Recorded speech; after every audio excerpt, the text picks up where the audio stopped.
What would you do if someone tried to erase your father's legacy right in front of you? The question hangs in the air like incense in a temple.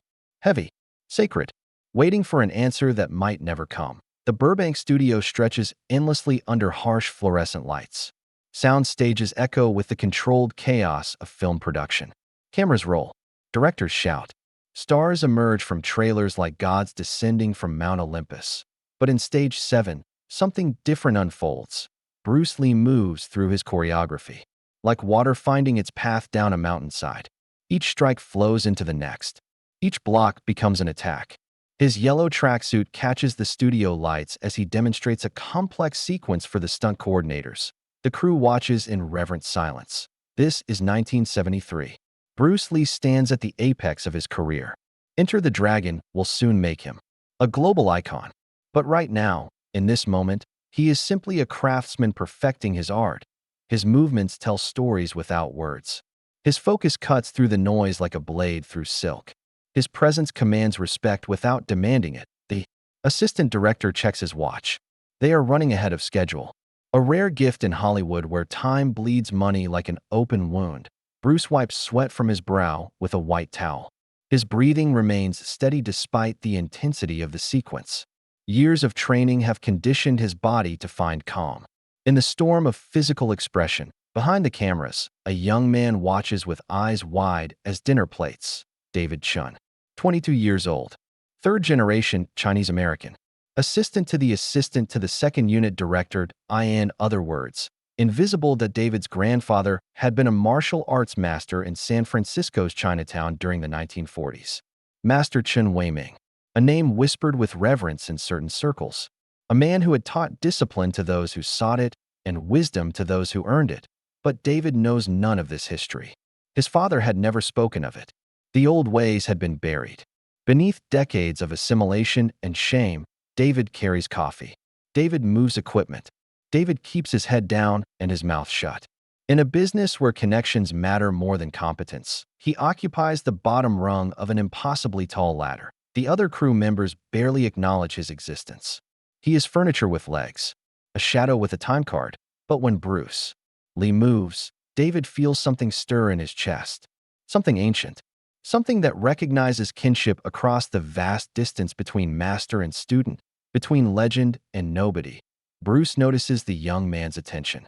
Their eyes meet for a fraction of a second. Bruce nods almost imperceptibly. A small gesture that somehow contains multitudes. The director calls for a break. Bruce walks toward the craft services table where David is refilling the coffee urns. The superstar could go anywhere. Talk to anyone. The entire set revolves around his presence like planets around the sun. Instead, he stops beside the young assistant. David, what's your name? The words are spoken quietly. No cameras rolling. No audience except the hum of air conditioning and distant conversations. David nearly drops the coffee pot. David Chun, sir. I mean, Mr. Lee. Bruce smiles. The expression transforms his face from warrior to teacher. Chun is a good name. Strong family name. You move well for someone who spends his day carrying things that I don't know what you mean. Sir, your posture. Your balance. You have good structure. Natural. Someone taught you, yes? David's face flushes. No, sir. Nobody taught me anything. Bruce studies him for a long moment. His gaze seems to peer beneath the surface of things, to see patterns that others miss. Maybe nobody taught you with words. But the body remembers what the mind forgets. Before David can respond, the second unit director approaches. A large man named Peterson whose voice carries the authority of someone accustomed to being obeyed without question. Lee, we need to talk about the fight sequence in scene 47. The studio thinks it's too complicated. Too many moving parts. They want something simpler. More commercial. Bruce's expression doesn't change, but something shifts in the air around him. A subtle tension, like the moment before lightning strikes. I see. And what does more commercial mean exactly? Peterson shifts his weight uncomfortably. Well, they think the philosophy stuff slows things down. All that talk about water and being. Like water. Audiences want action. They want simple good guys versus bad guys. The coffee pot grows heavy in David's hands, but he cannot move, cannot look away. He witnesses something profound unfolding.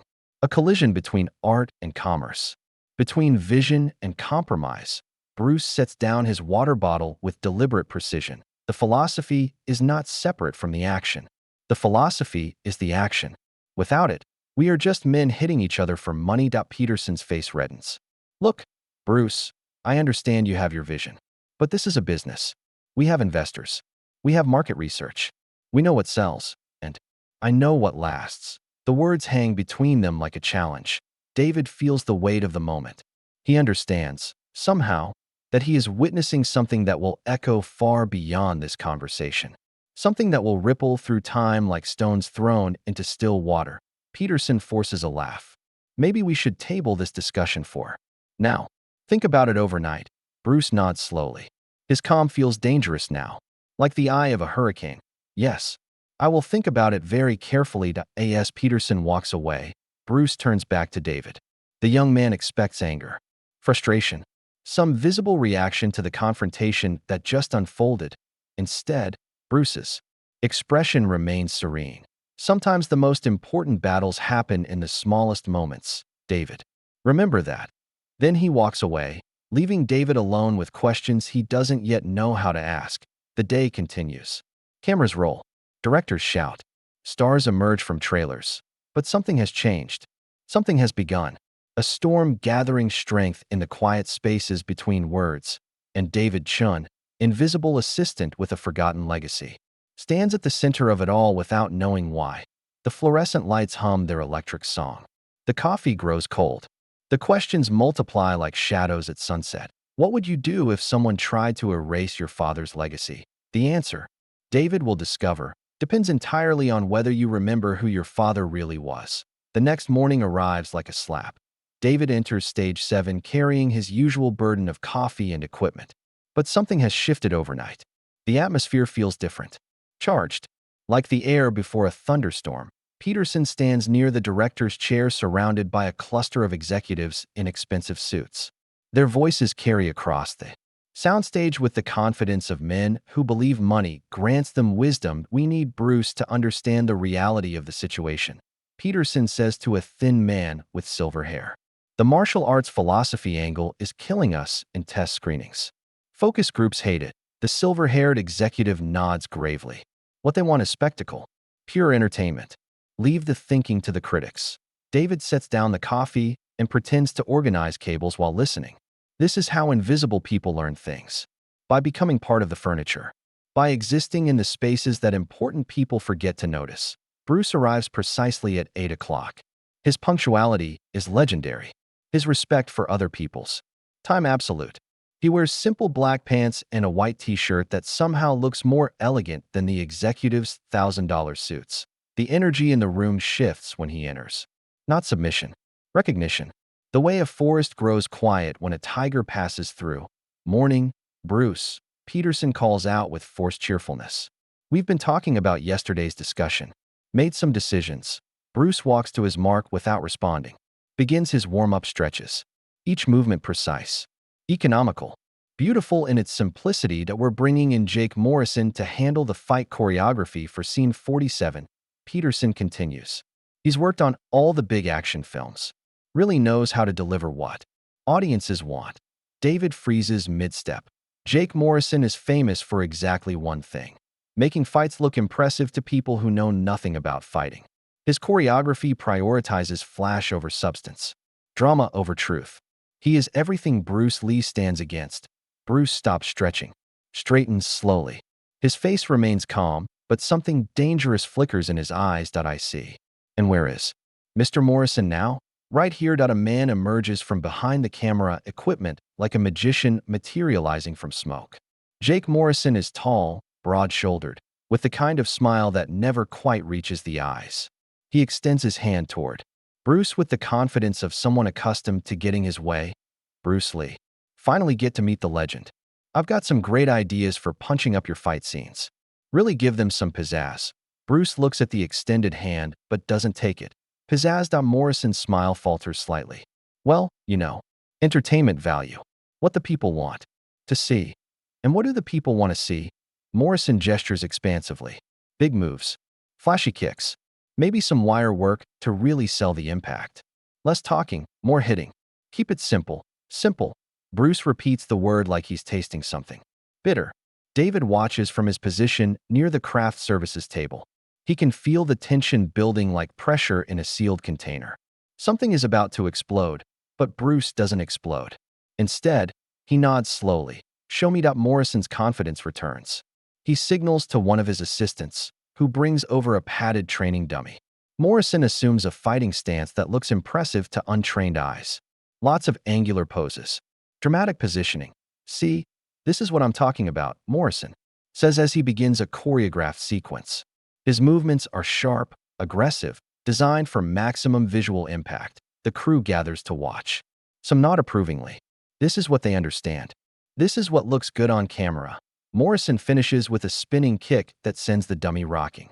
He grins and spreads his arms wide as if expecting applause. That's how you sell a fight. Scene, he announces. Pure spectacle. Bruce walks to the dummy, places his hand on it to still its movement. The simple gesture contains more presence than Morrison's entire demonstration. May I? Morrison steps aside with exaggerated courtesy. By all means, Bruce assumes his stance. Not dramatic, not showy, simply correct. His body settles into perfect alignment like water finding its level. Then he moves. What follows cannot be called choreography. It is too honest for that word. Too real. Bruce's strikes flow with the inexorable logic of natural law. Each technique, born from the one before it. Each movement containing the potential for a dozen others. When he finishes, the dummy doesn't rock. It absorbs the energy like earth-absorbing rain. The silence that follows feels sacred. Morrison breaks it with nervous laughter. Well, that's very authentic. But you see what I mean about making it more exciting? Your style is impressive, don't get me wrong, but it doesn't translate to film. We need bigger, louder, more obvious. The crew murmurs agreement. They see Morrison's point. Bruce's demonstration was beautiful but difficult to appreciate without understanding. Morrison's was immediately impressive to any eye. David feels something crack inside his chest. These people don't understand what they've just witnessed. They've watched a master demonstrate truth and dismissed it as insufficient entertainment. Peterson steps forward. Jake's right, Bruce. We need something that pops on screen. Something that gets the audience's blood pumping. Bruce looks at Peterson for a long moment, then at Morrison, then at the assembled crew members nodding like obedient children. I understand, he says quietly. Great. Peterson beams. I knew you'd see reason. Jake, why don't you start working on the sequence? We'll shoot it tomorrow. Morrison claps his hands together. This is going to be fantastic. Really commercial stuff. The crowd disperses. David notices something lying on the equipment table where Bruce had been standing. A small wooden object. Rectangular. About the size of a cigarette pack. David glances around. No one is watching. He picks up the object. It's a nameplate. Hand-carved from what looks like sandalwood. The craftsmanship is exquisite. Delicate Chinese characters are etched into the surface with master-level precision. David cannot read the characters, but somehow, they feel familiar. Like a song heard in childhood that surfaces unexpectedly in dreams. He looks for Bruce, intending to return the lost item. But Bruce has vanished, gone as quietly as he arrived. David slips the name plate into his pocket. The rest of the day passes in a blur of preparation for Morrison's fight sequence. The new choreographer struts around the set like a peacock, making dramatic gestures and talking loudly about camera angles and impact shots. Bruce remains absent. When David asks about his whereabouts, Peterson waves dismissively. He's probably sulking. Artists, they don't like it when business reality intrudes on their vision. But David suspects Bruce isn't sulking. Bruce is planning. Bruce is preparing. Bruce is deciding exactly how much anger is appropriate. For what comes next, the wooden nameplate grows warm in David's pocket. The characters seem to pulse with hidden meaning. The storm continues, gathering strength in spaces between words. And tomorrow, when Morrison's choreography meets Bruce's truth, something will break. The only question is what? And who? And how many pieces will be left when the breaking is done? Third day begins with Morrison's laughter echoing across stage 7. David arrives early, as always. The wooden nameplate rests in his pocket like a secret. He has spent hours staring at the carved characters, willing them to reveal their meaning. But ancient wisdom requires more than desire to unlock its mysteries. Morrison has transformed the soundstage into his personal kingdom. Equipment everywhere. Cameras positioned for maximum dramatic effect. Wire rigs dangling from the ceiling like mechanical spiders. This is going to be legendary, Morrison announces to anyone within earshot. Pure cinematic gold. His assistant choreographers nod with the enthusiasm of courtiers praising a king's new clothes. They understand their role in this hierarchy. Agree. Amplify. Never question. David begins his morning routine. Coffee. Equipment checks. Invisible maintenance of the visible world. But today feels different. The air carries expectation like smoke carries fire. Something is building toward an inevitable conclusion. Peterson arrives with his cluster of executives. Their suits are sharper today. Their confidence more pronounced. They smell victory in the morning air. Where's Bruce? Peterson asks, scanning the soundstage. Running late? I guess. Morrison replies with a shrug. Artists, you know? No sense of professional responsibility. The crew laughs. Not kind laughter. The harsh sound of jackals sensing weakness that David's hands tighten around his coffee pot. These people have no idea what they're mocking. Bruce Lee's punctuality is legendary. His professionalism absolute. If he's late, there's a reason. 20 minutes pass. No Bruce. Peterson checks his watch with growing irritation. We're burning daylight here. And money. Maybe he's having trouble accepting the new direction, suggests the silver-haired executive. Some people struggle with change. More laughter. Crueler now. David feels heat rising in his chest. Something protective. Something that doesn't understand why it cares so much about defending a man he barely knows. Finally, Bruce appears, but he's not alone. Behind him walks an elderly Chinese man in simple work clothes. Gray hair pulled back in a neat ponytail. Weathered. Hands that speak of decades spent in manual labor. He pushes a maintenance cart filled with cleaning supplies. The janitor, David, has seen him around the studio for months. Emptying trash cans. Mopping floors. One of those invisible people who keep the visible world functioning. Like David himself. But there's something different about the way Bruce walks beside him. Something respectful. Almost deferential. Sorry I'm late, Bruce says to Peterson. I was having an important conversation with Mr. Wong here. Peterson barely glances at the janitor. Fine, whatever. Let's get started. Jake's got some amazing stuff to show you. Morrison steps forward with renewed confidence.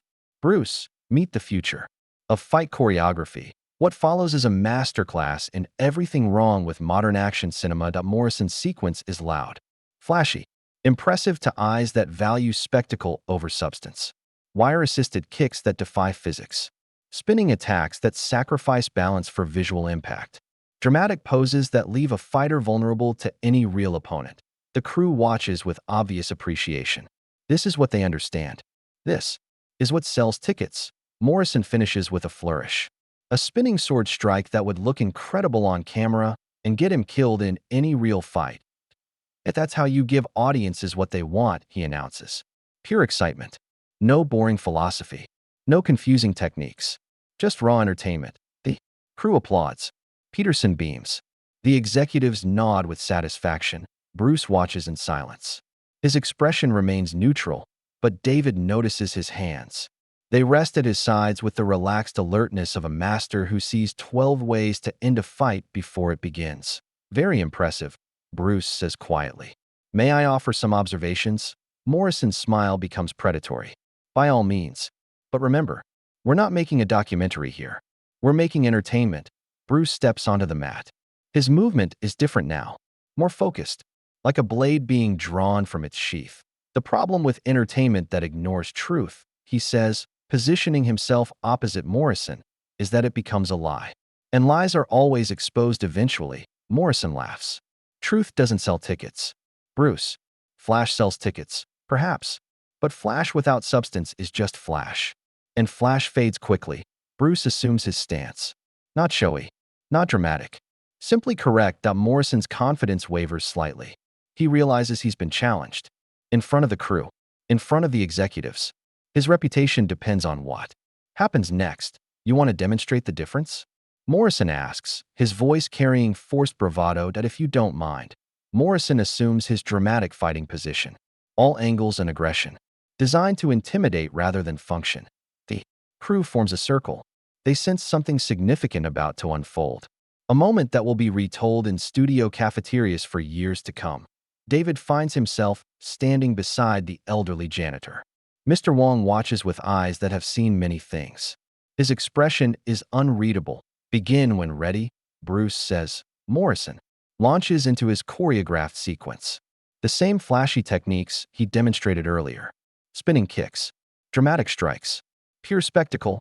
Bruce doesn't counter, doesn't attack, doesn't even move, that he simply isn't there when Morrison's techniques arrive. Each spinning kick finds empty air. Each dramatic strike meets nothing. Morrison grows increasingly frustrated, his movements becoming wilder, less controlled. Bruce flows around the attacks like water around stones. Effortless, inevitable, beautiful in its simplicity. Finally, Morrison overextends on a particularly elaborate spinning technique. Bruce steps forward. One movement, barely visible. Morrison finds himself flat on his back, staring at the ceiling lights. The silence is absolute. Bruce extends his hand to help Morrison up. The gesture is offered without mockery, without triumph. Simply professional courtesy. Morrison slaps the hand away, scrambles to his feet with his face burning red. Lucky shot. He snarls. Perhaps. Would you like to try again? The challenge hangs in the air like incense in a temple. Morrison looks around at the crew, at Peterson, at the executives, all watching, all waiting to see what he'll do next. This isn't a real fight, Morrison says, his voice defensive now. This is choreography, entertainment. You're not playing by the rules. Bruce tilts his head slightly. Whose rules? The studio's rules. The audience's rules. The rules of commercial filmmaking. I see. And who decided these rules? Peterson steps forward. Look, Bruce, Jake's got a point. We're not making a martial arts instruction video here. We need something that translates to mass audiences. Bruce nods slowly. He understands exactly what Peterson is saying. He also understands exactly what it means. Mr. Wong continues watching from beside his maintenance cart. His weathered hands rest on the handle with the patience of someone who has witnessed many storms and knows how they end. David's fingers find the wooden name plate in his pocket. The carved characters seem to pulse with warmth. Something is building. Something that has been building for centuries. Something that will not be stopped by rules or commerce or the comfortable lies people tell themselves about entertainment versus truth. The storm is almost here.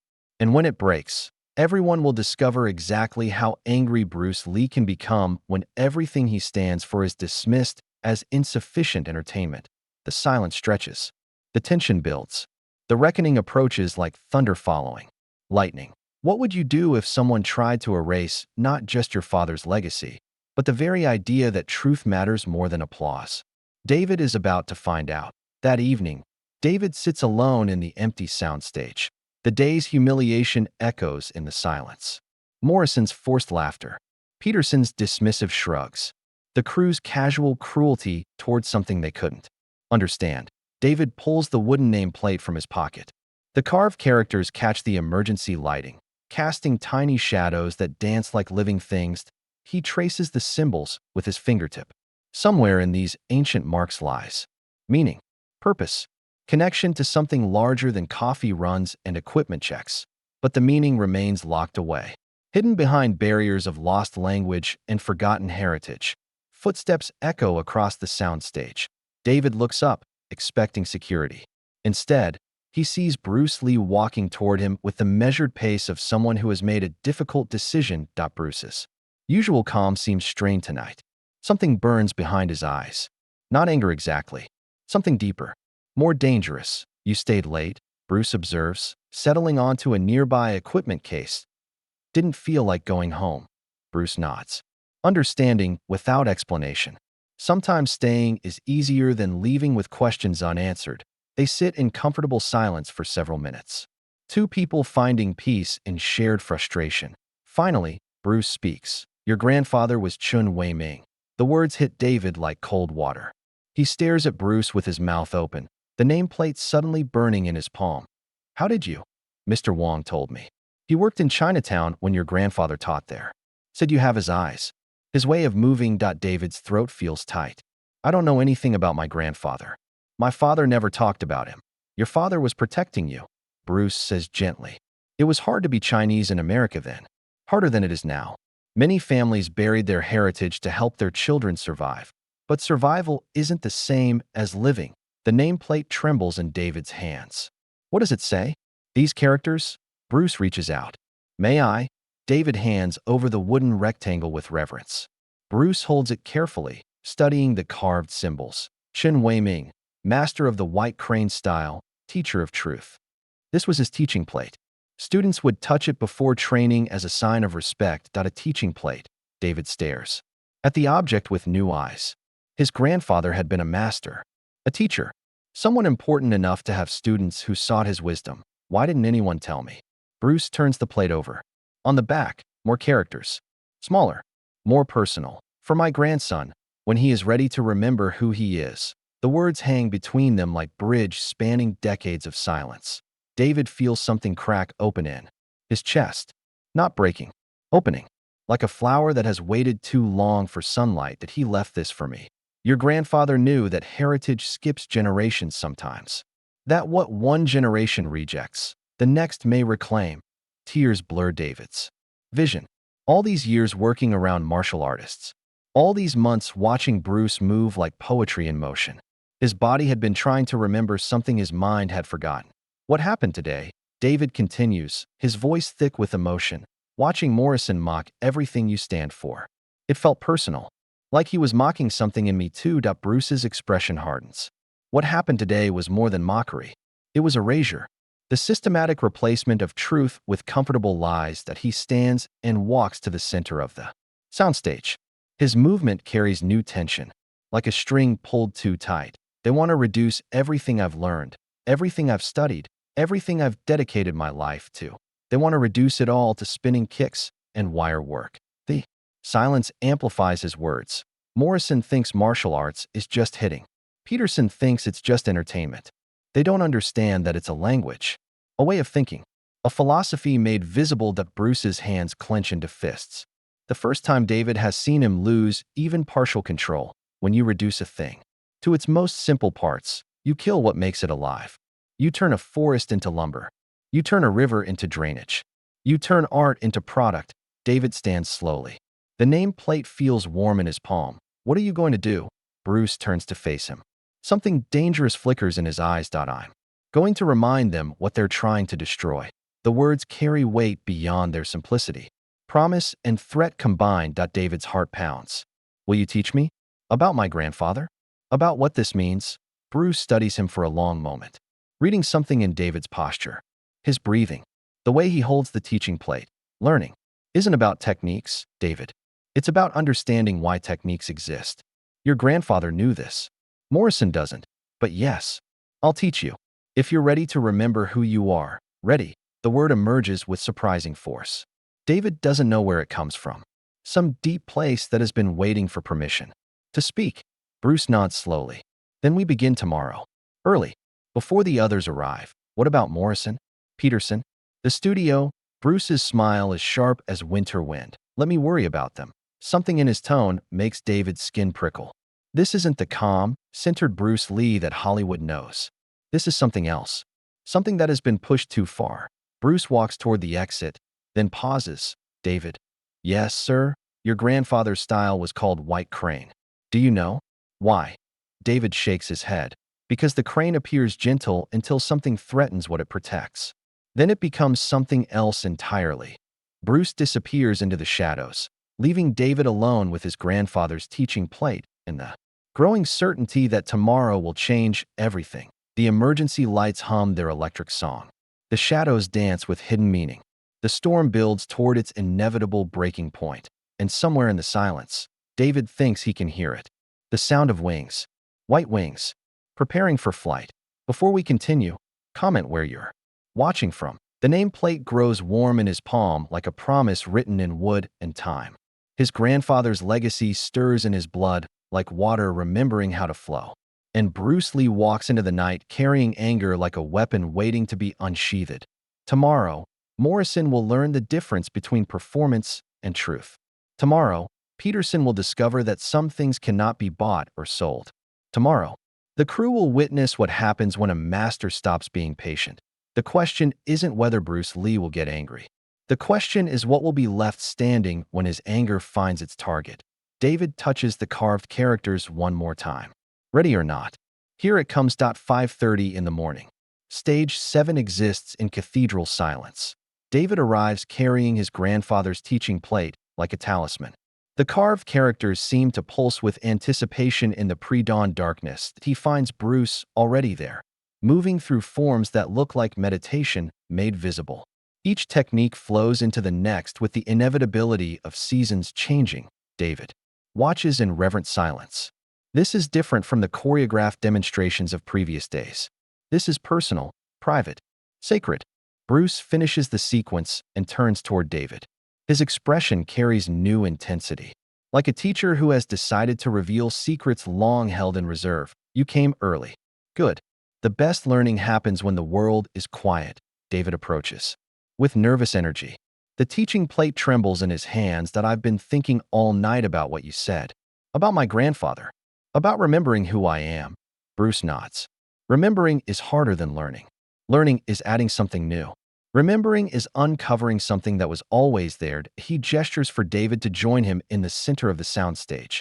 Show me how you stand. David assumes what he thinks is a fighting stance. All awkward angles and borrowed posture from movies and television. Bruce shakes his head gently. Not fighting. Just standing. Natural. The way your body wants to stand when nobody is watching. David relaxes. Lets his feet find their natural position. His shoulders settle. His breathing deepens. Better. Your grandfather's influence is there, hidden beneath years of trying to fit in. Bruce begins moving around David like a sculptor examining marble. White. Crane style emphasizes balance, grace, economy of movement. Every action serves multiple purposes. Nothing wasted. He demonstrates a simple technique. A movement that could be a block or a strike, or simply someone brushing dust from their sleeve. Beautiful in its ambiguity. Your grandfather understood something that Morrison will never grasp. True martial arts isn't about destroying your opponent. It's about preserving what matters most. What matters most? Dignity, honor, the right to exist without apologizing for who you are. That Bruce's words carry weight beyond their simplicity. David feels them settling into his bones like truth finding its home. For the next hour, Bruce guides David through basic movements, not fighting techniques. Something deeper. Ways of moving that speak to identity rather than aggression. That David's body responds with surprising memory. Muscles awakening to patterns they've never learned but somehow recognize. Like a forgotten language returning to a native speaker. Your grandfather is still teaching you, Bruce observes. Through blood, through instinct, through the way you naturally want to move when you stop trying to be someone else. David pauses mid-movement. How do you know so much about my grandfather? Mr. Wong told you my name. But this is something else. Bruce is quiet for a long moment, wrestling with a decision. Finally, he walks to his equipment bag, reaches inside and withdraws something wrapped in black silk. That he unfolds the cloth carefully, revealing a photograph. Black and white, decades old. David's breath catches. The photograph shows two young men in traditional Chinese clothing. One is clearly David's grandfather. Younger, intense, proud. The other is an elderly man with kind eyes and weathered hands. This is your grandfather and my teacher, IP Man. They trained together in Hong Kong before the war. David stares at the photograph with wonder. His grandfather knew Bruce Lee's master. They were friends. Bruce continues. Brothers in the art. Your grandfather came to America first. Ip Man always spoke of him with respect. David touches the photograph with reverence. A connection spanning continents and decades. Master to student to master to student. An unbroken chain of knowledge and wisdom. When Ip Man heard that Wei Ming had died, he asked me to watch over his family in America. To be available if they ever needed guidance. So you've been watching me. Waiting. There's a difference. I couldn't force you to remember. That had to come from inside. Bruce rewraps the photograph carefully. But yesterday, watching Morrison mock everything your grandfather stood for, that changed things. The anger returns to Bruce's eyes. Not hot anger. Cold anger. More dangerous. Morrison thinks martial arts is just entertainment. Peterson thinks it's just product. They want to strip away everything meaningful and sell what's left as spectacle. He places the wrapped photograph back in his bag. They're not just disrespecting me. David.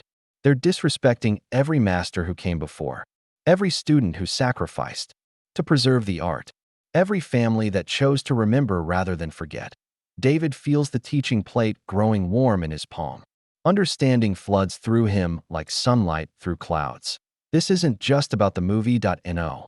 It's about whether truth has value in a world that only recognizes profit. Footsteps echo from the soundstage entrance.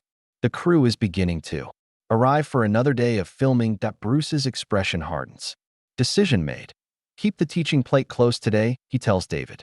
You're going to need to remember who you are. What are you planning? Bruce's smile is sharp as January wind, that I'm going to give Morrison exactly what he says he wants. Pure entertainment. No philosophy. No boring technique. The words sound like a promise and a threat wrapped in silk. Just spectacle. David watches Bruce walk toward the arriving crew. There's something different about his movement now. Purpose where there had been patience. Resolution where there had been restraint. Peterson arrives with his usual cluster of executives. Morrison follows, still strutting with yesterday's confidence. They have no idea what's coming. David clutches his grandfather's teaching plate and feels the weight of generations in his palm. Masters and students, teachers and inheritors. An unbroken chain of wisdom that refuses to be broken by commerce or convenience. The storm has been building for 3 days. Today it breaks. Today, Bruce Lee stops being patient with people who mistake kindness for weakness. Today, Morrison learns the difference between performance and reality. The crew bustles around the soundstage, preparing for another day of filming. But this won't be just another day. This will be the day that Hollywood learns what happens when you try to reduce a master to a product. When you try to turn philosophy into pizzazz. When you try to erase the memory of every teacher who came before. David touches the carved characters one final time. His grandfather's wisdom pulses beneath his fingertips. And Bruce Lee walks toward his destiny with the calm of a man who has decided that some things are worth fighting for. The morning light streams through the soundstage windows. The equipment hums with electronic anticipation. The reckoning approaches, like thunder following lightning. What happens when patience ends and justice begins? Morrison is about to find out. The soundstage transforms into an arena. Word has spread through the studio like wildfire. Bruce Lee versus Jake Morrison. Round 2. Executives arrive with their assistants. Crew members abandon their posts. Even actors from other sets drift over to witness what promises to be either a spectacular demonstration or a spectacular humiliation. David stands near the craft services table, his grandfather's teaching plate hidden in his pocket. His heart pounds with nervous energy. This feels like more than a demonstration. It feels like Judgment Day. Morrison holds court near the cameras, surrounded by admirers and sycophants. His confidence has returned overnight, fed by congratulations from Peterson and reassurances from the executives. Bruce was just having a bad day yesterday, Morrison announces to anyone within earshot. Today we'll see some real choreography, some real entertainment value. The crowd murmurs agreement. This is what they want to believe. That yesterday was an aberration. That spectacle always triumphs over substance. Peterson approaches the growing circle with theatrical authority. Gentlemen, he calls out, let's settle this once and for all. Jake, show Bruce what modern fight choreography looks like. Bruce, try to keep up. Cruel laughter ripples through the assembled crowd that David's hands clench into fists. These people have no idea what they're about to witness. They think this is entertainment. They don't understand that for Bruce, this is about honor, heritage, the right of authentic art to exist without apology. Bruce emerges from the equipment area with unusual deliberation. He's changed into his iconic yellow tracksuit, the one that will become legendary, the one that already carries the weight of destiny. But something is different about his demeanor. The comm teacher is gone. In his place stands something older, more primal, a master pushed beyond the limits of patience. Ready when you are, Jake, Bruce says quietly. Morrison steps into the makeshift arena with exaggerated confidence. He's prepared an elaborate routine, wire-assisted acrobatics, spinning, weapons, pure Hollywood spectacle designed to dazzle eyes and empty minds. Ladies and gentlemen, Morrison announces, this is how you make martial arts exciting for mass audiences. What follows is everything wrong with modern action cinema distilled into 3 minutes of flashy nonsense. Morrison spins. leaps, poses dramatically. His movements are sharp, aggressive, designed for maximum visual impact. The wire rigs allow him to defy physics in service of spectacle. The crowd gasps appreciatively. This is what they understand. This is what sells tickets and makes stars. Morrison finishes with a flourish. A quadruple spinning kick that would be impossible without wires and lethal to attempt in reality. He lands in a dramatic pose, arms spread wide, expecting thunderous applause. The applause comes, loud and sustained. The executives nod with satisfaction. Peterson beams like a proud father. If that's how you give audiences what they want, Morrison shouts over the noise. Pure excitement. No boring philosophy. No confusing traditions. Just raw entertainment. The crowd cheers louder. They've witnessed spectacle. They feel satisfied, entertained. Their expectations met and exceeded. Bruce watches in silence. His expression remains neutral, but David sees something dangerous building behind his eyes, like pressure in a sealed vessel approaching the breaking point. Very impressive, Bruce says when the applause finally dies. Now may I demonstrate something? Morrison's grin is predatory. By all means. But remember, this is about entertainment.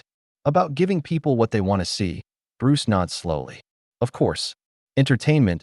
He walks to the center of the mat. No wires. No props. No elaborate setup. Just a man in a yellow tracksuit facing a room full of people who think they understand what they're about to see. Bruce assumes his stance. Not dramatic. Not showy. Simply correct. The change is immediate and terrifying. Bruce doesn't move faster than the human eye can follow. He moves with such precision, such economy, such perfect timing that every motion seems inevitable. Like watching gravity work. Like witnessing a law of physics. What happens next cannot be called choreography. It's too honest for that word. Too real.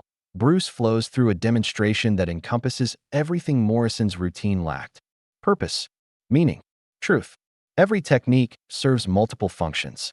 Every movement contains the potential for a dozen others. There are no wires, no special effects, no dramatic poses. Just pure martial artistry distilled to its essence and presented without apology or explanation. The silence that follows is absolute. The crowd doesn't applaud because they don't understand what they've witnessed. They've seen something authentic. In a world of manufactured experiences. Something real in a business built on comfortable lies. Morrison breaks the silence with nervous laughter. Well, that's very traditional. But you see what I mean about making it more exciting? Your style is impressive, Bruce, but it doesn't translate to film. It's too subtle, too intellectual. Bruce turns to face Morrison. Something has changed in his expression. The last vestige of patience has evaporated. Subtle, the word hangs in the air like a challenge. That's right. Morrison continues, emboldened by the crowd's earlier enthusiasm. Modern audiences want bigger, louder, more obvious. They want to be entertained, not educated. I see. And you believe entertainment and education are mutually exclusive? Morrison shrugs. In this business? Absolutely. People don't go to movies to think. They go to escape. Bruce nods slowly. Understanding crystallizing into something cold and sharp. Then perhaps it's time to demonstrate the difference between escaping reality and confronting it. He removes his tracksuit jacket with deliberate precision. Underneath, he wears a simple black tank top that reveals the sculptured perfection of a lifetime spent in training. The crowd senses something significant about to unfold. Conversations die. People lean forward. The atmosphere becomes electric. With anticipation, Morrison's confidence wavers slightly. He realizes he's entered territory he doesn't understand. This isn't about choreography anymore. This is about something deeper, more dangerous. David clutches his grandfather's teaching plate through his pocket. The carved characters seem to pulse with ancestral energy. Generations of masters lending their strength to this moment. Mr. Wong appears beside David like a ghost, materializing from shadow. The elderly janitor's eyes reflect deep understanding. He knows what's about to happen. He's been waiting for it. Your grandfather would be proud, Mr. Wong whispers to David. His student is about to honor the art. Bruce faces Morrison across the mat. No longer teacher and student. No longer artist and businessman. Something more primal. More fundamental. Truth versus lie. Substance versus spectacle. Heritage versus commerce. The soundstage holds its breath. The moment balances on a knife's edge. The storm finally prepares to break. Morrison still doesn't understand what he's facing. He thinks this is about ego, about professional rivalry, about who gets to choreograph a movie that he has no idea that he's about to confront 5,000 years of martial arts tradition made manifest in one very angry master who has finally decided that some things are worth fighting for. The crowd waits. The silence builds. The reckoning approaches like thunder following lightning. What happens when patience ends and justice begins? What happens when a master stops being polite to people who mistake kindness for weakness? What happens when Bruce Lee finally gets angry? Morrison is about to find out. The crew is about to witness something that will become legend. And David is about to understand exactly what his grandfather's legacy means. The storm breaks now. The silence shatters like glass. Bruce moves. Not fast. Not slow. Simply inevitable. Like water flowing downhill. Like gravity claiming what belongs to it. Morrison launches into his elaborate routine, all spinning kicks and dramatic flourishes. Wire-assisted acrobatics designed to dazzle rather than devastate. Bruce doesn't counter the attacks. He negates them. Every spinning kick finds empty air. Every dramatic strike meets nothing. Morrison's most impressive techniques become exercises in futility as Bruce flows around them like mist around mountains. The crowd watches in stunned silence. This isn't choreography. This isn't entertainment. This is something else entirely. Morrison grows increasingly desperate. His movements become wilder, less controlled. He's performing for an audience that has stopped watching him and started watching the man who makes his attacks irrelevant. Finally, Morrison overextends on a particularly elaborate wire-assisted kick. Bruce steps forward. Point one movement. Precise as mathematics. Gentle as falling leaves. Final as winter. Morrison finds himself on the ground, staring at ceiling lights, wondering how he got there. But Bruce isn't finished. He turns to address the assembled crowd. His voice carries clearly across the soundstage without being raised. Authority doesn't need volume. You want entertainment? Bruce asks the silent audience. You want spectacle? You want to see something that will make you forget who you are and where you come from? He gestures toward Morrison, who struggles to his feet with wounded pride burning in his eyes. This is what you get when you choose flash over substance. When you mistake noise for power. When you reduce art to product. Peterson steps forward, his face red with indignation. Now wait just a minute, Bruce. Jake was just demonstrating. Bruce's gaze cuts him off mid-sentence. Mr. Peterson, you wanted to know what sells tickets. What gives audiences what they want. Let me show you something that has been selling tickets for 5,000 years. Bruce walks to the equipment table where David stands frozen in anticipation. Without a word, Bruce reaches into his bag and withdraws the silk-wrapped photograph. He unwraps it carefully, holding the image so the crowd can see. This photograph shows my teacher, Ip Man, with another master, Chen Weiming. They preserved an art form that traces its lineage back through centuries of masters and students, each generation passing wisdom to the next. David's breath catches. Bruce is revealing the connection. Making it public, Chen Weiming came to America and opened a school in San Francisco's Chinatown. He taught discipline to those who sought it and wisdom to those who earned it. He preserved something precious in a world that wanted to forget. Bruce's voice grows stronger, more passionate. His grandson works on this very set. David Chun, invisible to most of you. Another piece of equipment with legs. But in his blood runs the memory of masters. In his movements lives the echo of an art form that existed when your ancestors were still learning to forge iron. Every head turns toward David. The invisible assistant suddenly becomes visible. The shadow steps into light. David feels the weight of generations settling on his shoulders. His grandfather's teaching plate burns in his pocket like a coal from an ancient fire. Morrison scrambles to his feet, his face twisted with humiliation and rage. This is ridiculous, he snarls. We're making a movie, not a history lesson. Nobody cares about ancient masters. They want excitement, action, modern entertainment. Bruce turns back to Morrison with something dangerous flickering in his eyes. You're right. Let me give you exactly what you want. Modern entertainment. Pure spectacle. No philosophy. No tradition. Just raw excitement. What happens next will be discussed in Hollywood circles for decades. Bruce doesn't attack Morrison. He simply begins to move. Not fighting, dancing. A demonstration of martial artistry so pure, so perfect, so utterly beyond anything the crowd has ever witnessed that it transcends entertainment and becomes art. Every technique flows into the next with liquid precision. Every movement serves multiple purposes. Defense becomes attack.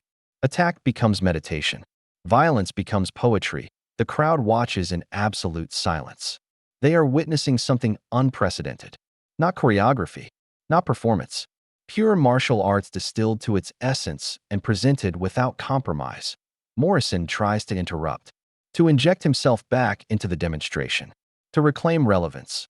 Bruce doesn't acknowledge his presence. Morrison might as well be a gnat, buzzing around a mountain. Irrelevant, insignificant, beneath notice. The demonstration builds to a crescendo that leaves everyone breathless.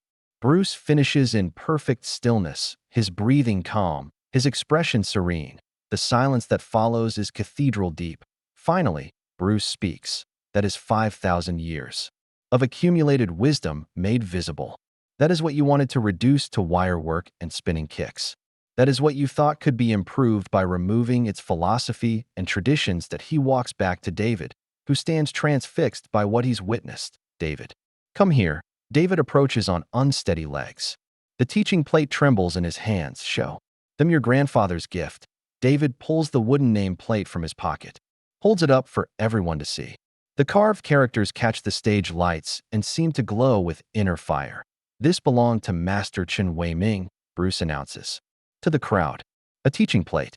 Students would touch it before training as a sign of respect for the lineage they were about to enter. Bruce takes David's hand and places it on the name plate. Mr. Morrison believes that entertainment and education are mutually exclusive, that audiences want to escape reality rather than understand it. That tradition is just an obstacle to commercial success. Bruce's voice grows cold as winter wind. That I believe he's wrong. The challenge hangs in the air like incense in a temple. Morrison, his face burning with humiliation, makes one final desperate play.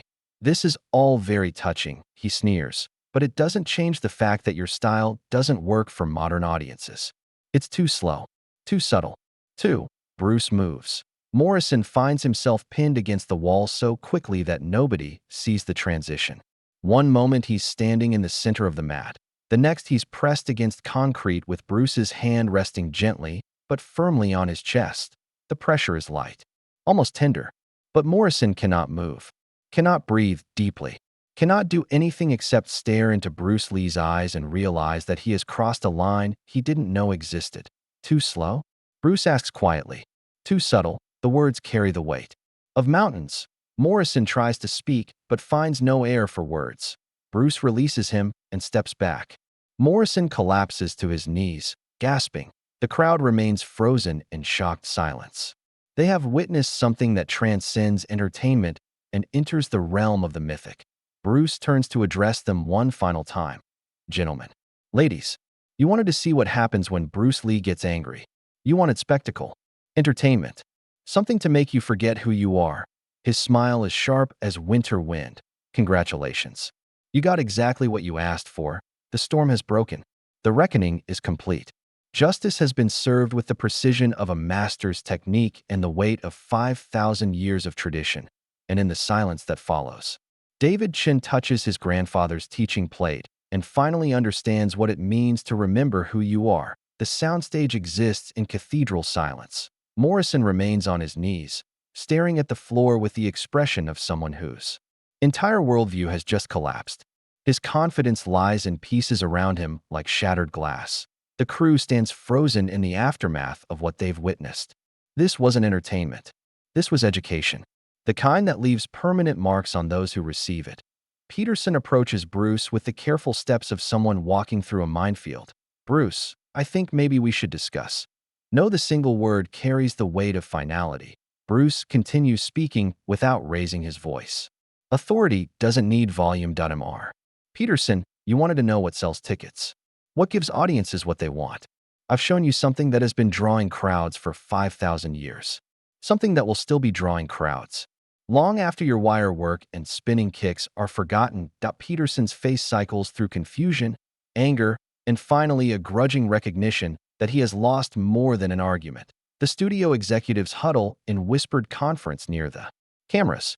Their expensive suits cannot protect them from the uncomfortable truth that they have just witnessed something beyond their ability to categorize or control. David stands beside Bruce, his grandfather's teaching plate warm in his palm. Something fundamental has shifted inside him.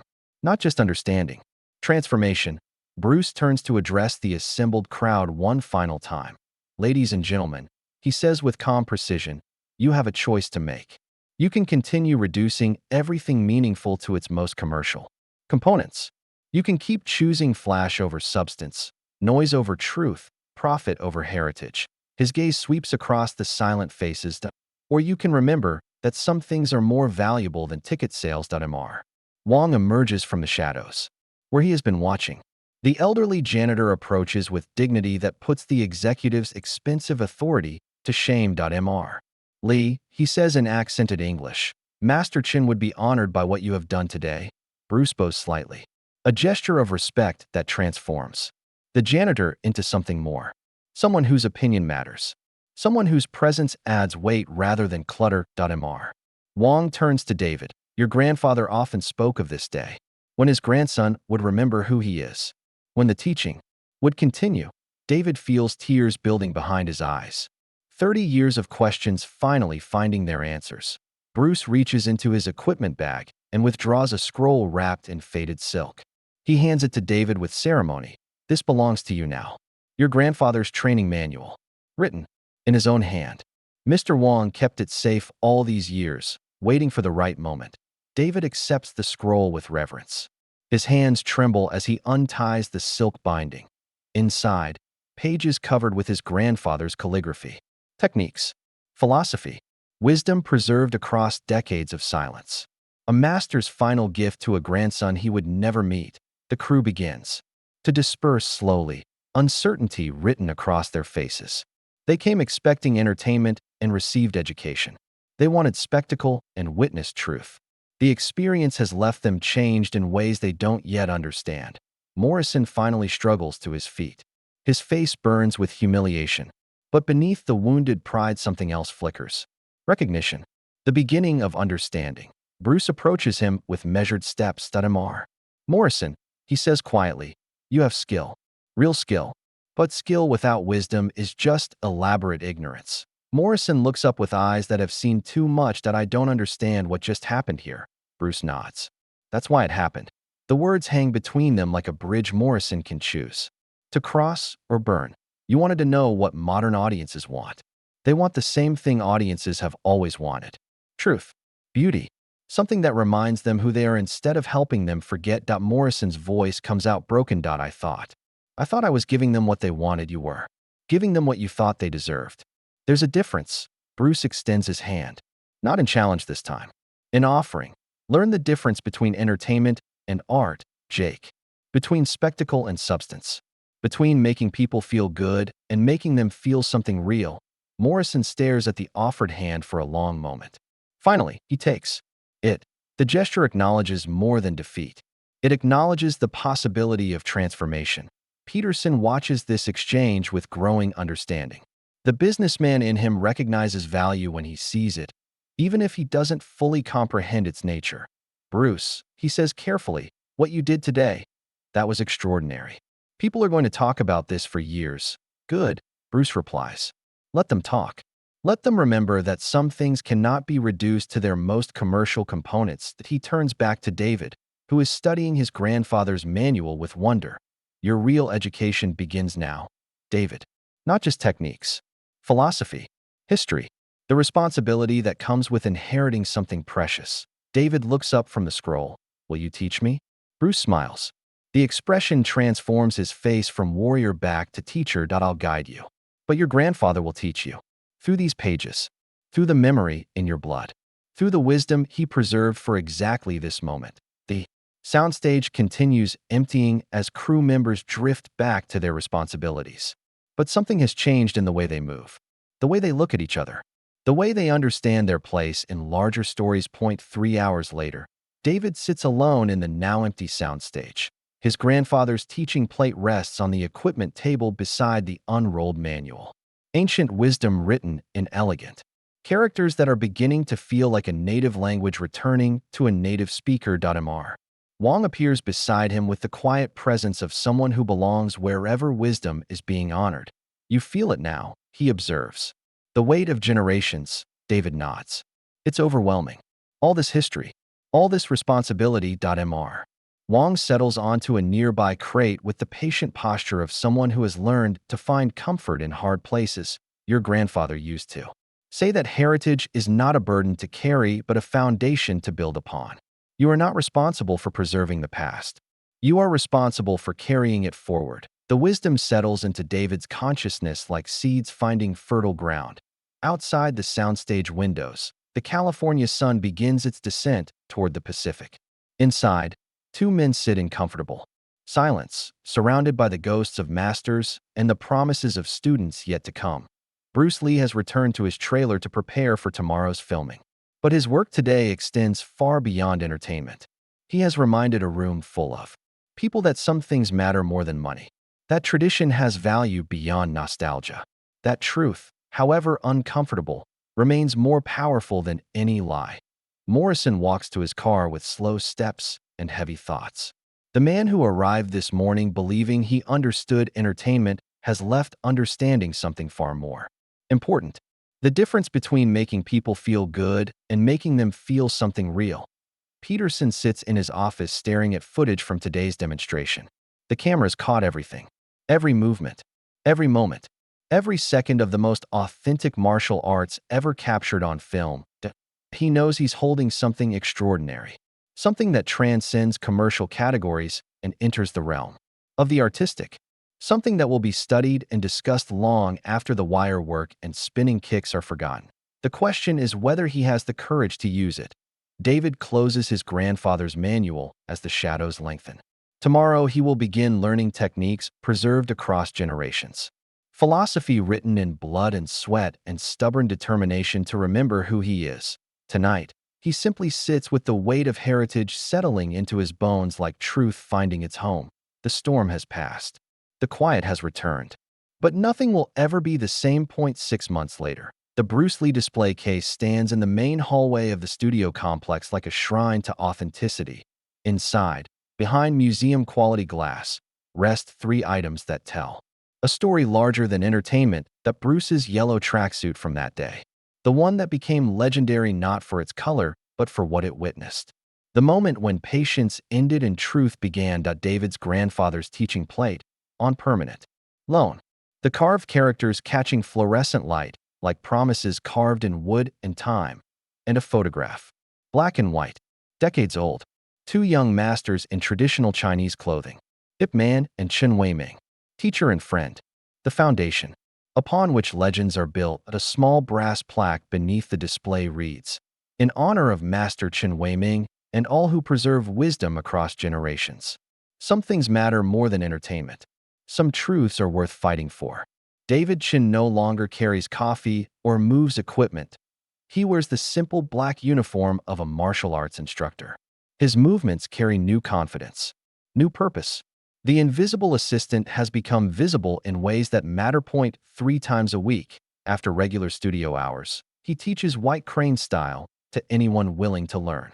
Crew members, actors, executives who have discovered that success without substance feels hollow. His students touch the teaching plate before each session, a gesture of respect that connects them to something larger than individual ambition. Morrison appears in the hallway, walking slowly toward the display case. He carries himself differently now. Less swagger, more substance. The humiliation of 6 months ago has transformed into something unexpected. Humility. He stops before the display and studies the photograph with eyes that have learned to see. David approaches from the practice room. His latest class finished for the evening. Beautiful, isn't it? David observes, joining Morrison before the case. Morrison nods. I've been studying that photograph for months, trying to understand what I missed. What do you see now? Morrison considers the question carefully. I see 2 men who understood that some things are more important than personal success, who chose to preserve rather than profit. He turns to David. with something like apology in his expression that I've been watching your classes. Learning, not just techniques. Philosophy.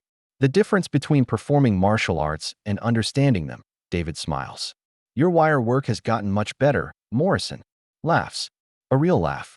Not the forced confidence of 6 months ago. Funny thing about wire work.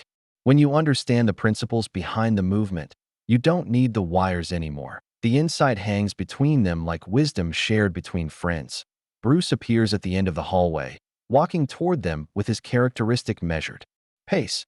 He wears simple clothes, carries no air of celebrity, just a teacher making his evening rounds. Gentlemen, he greets them with warm formality. Morrison straightens unconsciously. 6 months of study have taught him to recognize mastery when he encounters it.mr. Lee, thank you for letting me observe the classes. I'm beginning to understand what you meant about entertainment versus art. Bruce nods approvingly. Understanding is the first step. Application is the journey. He studies the display case with satisfaction. The photograph draws his attention as it always does. Your grandfather would be proud, he tells David. The teaching continues. The wisdom survives. David touches the glass gently. Sometimes I feel him watching, guiding what he is, through the principles he preserved, through the manual he left, through the blood that remembers what the mind forgot. Peterson appears from the elevator, carrying the energy of someone who has learned to balance commerce with conscience. Bruce. David, Jake. Perfect timing. I wanted to share some news that he holds up a folder thick with documents. The footage from that day 6 months ago. The demonstration. We're releasing it as a documentary. The Art of Truth. When Masters Speak. Morrison raises an eyebrow. A documentary? Peterson's expression carries new wisdom. Turns out audiences are hungry for authenticity, for substance, for something that reminds them who they are instead of helping them forget. He opens the folder to reveal marketing materials. The tagline reads, "Some things are more valuable than entertainment." Pre-orders are through the roof. Peterson continues. Martial arts schools are buying it for training purposes. Universities for philosophy classes. People want to see what it looks like when someone chooses truth over compromise. Bruce accepts the news with characteristic calm. Good. Let them see. Let them remember that some things cannot be reduced to their most commercial components. Morrison studies the marketing materials with growing understanding. You could have destroyed me that day, he says to Bruce. Professionally. Personally. Instead, you chose to teach. That Bruce's expression grows thoughtful. Destruction is easy. Creation is hard. Teaching is hardest of all. He places a hand on Morrison's shoulder. Everyone deserves the chance to remember who they are. David feels the weight of his grandfather's legacy settling into his bones like truth, finding its home. 6 months ago, he was invisible, a shadow with a time card. Now he stands in a hallway surrounded by friends who understand that heritage has value beyond nostalgia.mr. Wong emerges from a nearby utility room, pushing his maintenance cart with dignified purpose. The elderly janitor has become something more in the months since that day. Not just invisible maintenance. A keeper of stories. A witness to truth. He approaches the group with the patient smile of someone who has seen storms pass and sunshine return. Master Chen always said that the best victories are the ones where nobody loses everything, he observes. Where everyone learns something. Bruce bows slightly to the elderly man. A gesture of respect that transforms the hallway into a temple and the conversation into ceremony. The fluorescent lights hum their electric song. The display case catches their glow and reflects it back like truth, made visible. 6 months ago, a room full of people witnessed what happens when Bruce Lee gets angry. When patience ends and justice begins. When a master stops being polite to people who mistake kindness for weakness. But anger wasn't the real lesson. The real lesson was what came after. The choice to build rather than destroy. To teach rather than punish. To remember that everyone deserves the chance to discover who they really are. David touches his grandfather's teaching plate one more time through the glass. The carved characters seem to pulse with ancestral approval. The wisdom has survived. The teaching continues. The legacy lives. What would you do if someone tried to erase your father's legacy right in front of you? David knows the answer now. You remember who you are. You honor what came before. You teach what matters most. You build bridges instead of walls. You choose truth over compromise, even when compromise seems easier. The The hallway grows quiet as the group disperses to their various destinations. But the silence carries weight now. Purpose. The comfortable. Peace of people who understand their place in larger stories. Bruce walks toward the exit with measured steps. His work here extends far beyond entertainment. He has reminded a building full of people that some things matter more than money. That tradition has value beyond nostalgia. That truth, however uncomfortable, remains more powerful than any lie. David locks the practice room and heads home to study his grandfather's manual. Each page reveals new wisdom, new techniques, new understanding of what it means to inherit something precious and pass it forward. Morrison drives into the California evening carrying thoughts of wire work and authenticity, of performance and truth, of the difference between entertaining people and inspiring them. Peterson returns to his office to review footage that transcends commercial categories and enters the realm of art. Tomorrow he will make calls to distributors who understand the difference between selling tickets and changing lives. Mr. Wong finishes his rounds and goes home to a small apartment filled with photographs of masters and memories of better days. But today was a better day. Today wisdom triumphed over commerce.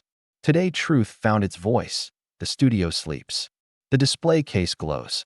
The legacy lives. And somewhere in the quiet spaces between memory and hope, generations of masters nod with approval at students who chose to remember rather than forget. The storm has passed. The lesson remains. The teaching continues. If this story moved you, like, share, and subscribe.